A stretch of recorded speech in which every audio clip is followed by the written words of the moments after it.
Arthur smiled as he untied her from the tree and mounted her in one swift move. Catering to the edge of camp, it wasn't long before his men were gathered before him.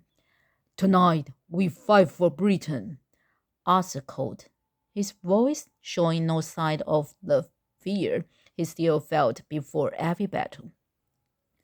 "Tomorrow we celebrate our victory." A roar went up around him. Raising Excalibur, Arthur turned Nimrod and spurred her into a gallop. His army thundered behind him, the sound eventually drowning his fears. With his men on his side, not to mention an enchanted sword, King Lot didn't stand a chance. Under cover of trees, Arthur watched King Lot and his men laughing by their campfires, enjoying the rest after another long day. In the center, all around Arthur, his men were ready, awaiting his command. "Now," he hissed, leading a charge from the trees into the open field.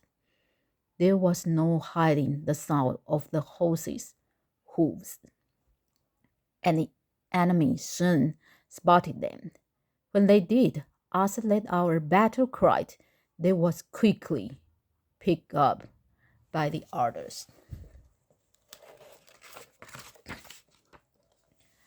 Lot's army scrambled, but it was too late. Arthur's men crashed into land. Iron flashed in the moonlight, and Excalibur was unstoppable.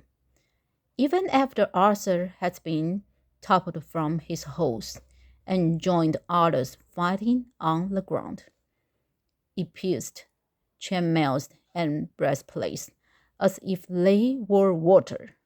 Many of Lot's men had not even had time to put their armor on. Men fell around Arthur, clutching their wounds, bleeding across the breast.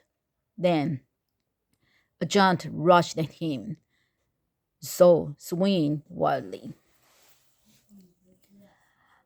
Blocking the blade with his shield, Arthur brought Excalibur down in an arc across the man's arm. His opponent cried out, but kept hold of his weapon, blood seeping through his sleeve.